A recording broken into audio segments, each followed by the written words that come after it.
Hey there everybody, welcome back to more chemistry. We are going to continue on talking about the mole, and today we are talking about molar volume. Now, something I'm going to say over and over again because it's really easy to get mixed up. When we talk about molar volume, we're talking about gases only.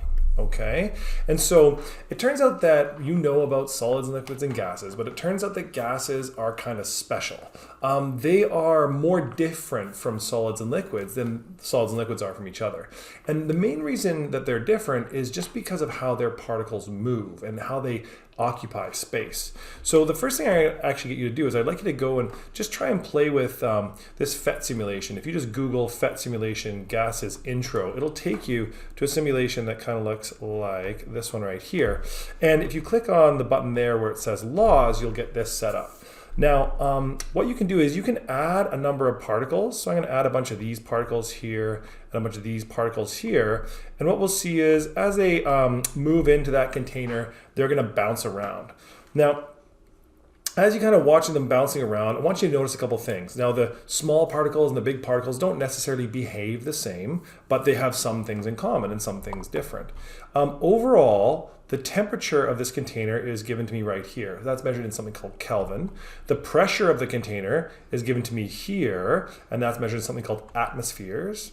And I can make certain changes to this container, like I can increase the size or decrease the size. I can add heat, or I can cool things down. I could add more particles and what have you. And I just kind of want you to play around with this a little bit. And the first thing I want you to think about is I want you to think about what do each of these terms mean? So what does volume, what is temperature, and what is pressure? Like, what do those really mean? And see if you can come up with a bit of a working definition of those things. It doesn't matter if it's perfect or not. Once you've done that, I want you to go back to your simulation, and you can, on the side here, you can hold certain things constant. So for example, I can keep the volume constant. When I keep the volume constant, you can see here, now I can't change the volume of my container. My container is fixed. But I can, for example, heat things up, and I can cool things down. And I want you to just notice what happens when I heat things up. How do my particles behave differently?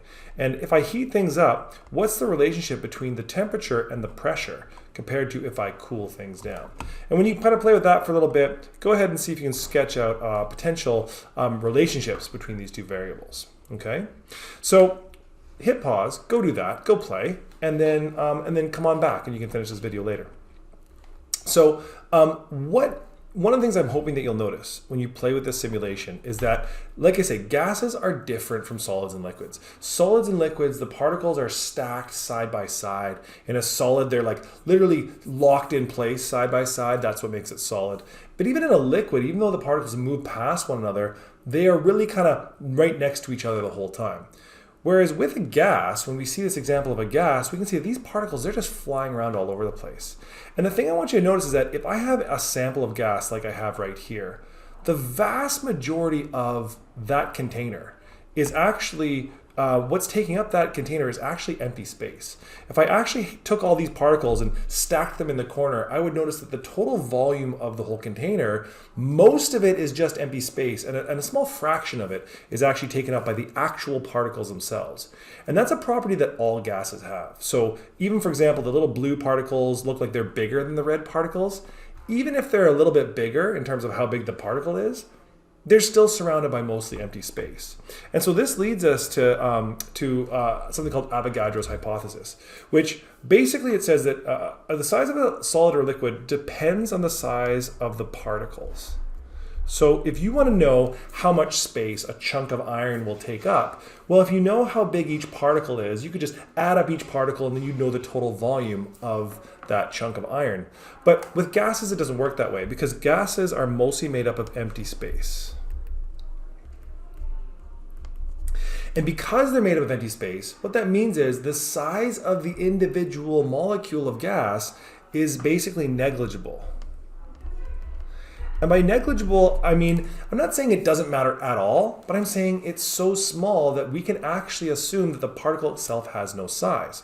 And so if the particles themselves don't take up any space, or so little space it doesn't matter, then if you have equal volumes of gas and you keep them at the same pressure and you keep them at the same temperature, then those two equal volumes of gas must have the same number of particles. And this is what we mean by Avogadro's hypothesis. This is what he proposed. And so we'll talk about something called standard temperature and pressure. Standard temperature and pressure we abbreviate as just STP. And what that means is we have to have like a baseline to compare things to. So at standard temperature and pressure, the pressure is at 1 atmosphere, which is just ATM of pressure. And it's at 0 degrees Celsius for temperature. And what we've noticed, or what scientists discovered, I should say, is that if you have two gases and you've got the same amount of particles of each one, they will both occupy the same amount of space. So this brings us to this idea of molar volume. And again, I'm going to put in brackets here, gases only. So this only works for gases. But if you are talking about a gas, 1 mole of any gas at STP will occupy 22.4 liters of space. And that doesn't matter whether it's a small particle like hydrogen or a much bigger particle like ethane. Even though ethane is way bigger, it still takes up the same amount of space. So let's do a few examples here. So it says, what is the volume of 1.3 moles of nitrogen dioxide at STP? Now there's two things to point out here. Number one, we cannot talk about the volume. We don't have any tools yet unless we're talking about a gas and unless it happens to be at STP. Otherwise, we're out of luck. So the question is, how many liters of NO2 do we have that how much space is going to be taken up by 1.3 moles of NO2? And so if we know there's 1.3 moles, we can multiply that by our molar volume ratio. So this is another conversion factor, and we can multiply it by either 1 mole over 22.4 liters or 22.4 liters over 1 mole. And that's what I'm going to do here, because then I have 1 mole on bottom, moles cancel out, and I'm going to end up with, rounding off to sig figs, 1.3 times 22.4 gives me right around 29 liters of NO2. So 1.3 moles of this gas will take up about 29 liters of space. Now, it's important to notice that this is a gas. It doesn't have to take up that much space. If you want to put it under pressure, if you want to put it in a tank to truck it around somewhere, you could just pressurize that gas and squeeze it down, but then it would no longer be at STP. So what we're saying is if you release this gas into the air and it's allowed to just float around, this is how much space it's going to want to take up. So let's look at another example. Natural gas is used to heat homes. It consists primarily of methane. So methane is CH4. What is the mass of 8.9 liters of CH4 at STP? So again, it's at STP and it is a gas. So we can ask the question, how many grams of methane is equal to 8.9 liters of methane at STP?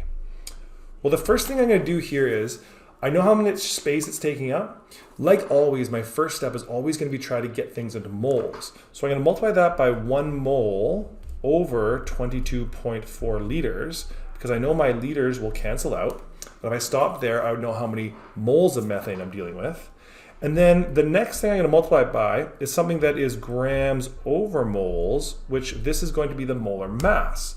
So I'm just going to duck over to the side here and find the molar mass of methane, because that's going to be 1 carbon. And again, don't forget, you can always go back and check your periodic table. So carbon is 12.01. So 1 mole of carbon, or sorry, 1 carbon atom, 12.01. And then my hydrogens, there's 4 of them, and there, remember, that's 1.01. So this ends up being 16.05 grams per mole. So going back to my chain calculation here, I'm going to multiply that by 16.05 grams per mole of methane. And when I do 8.9 liters divided by 22.4 liters times 16.05, and this ends up being 6.4 grams of methane. Okay, so that's it for molar volume. I'm going to encourage you to go ahead and do the worksheet on the next page. Just a reminder, and I've said it a lot of times, I'm going to say it again, this only works, you can only talk about molar volume if we're talking about gases, and it only works when we're at standard temperature and pressure, okay? So keep that in mind, all right? So that's it for molar volume.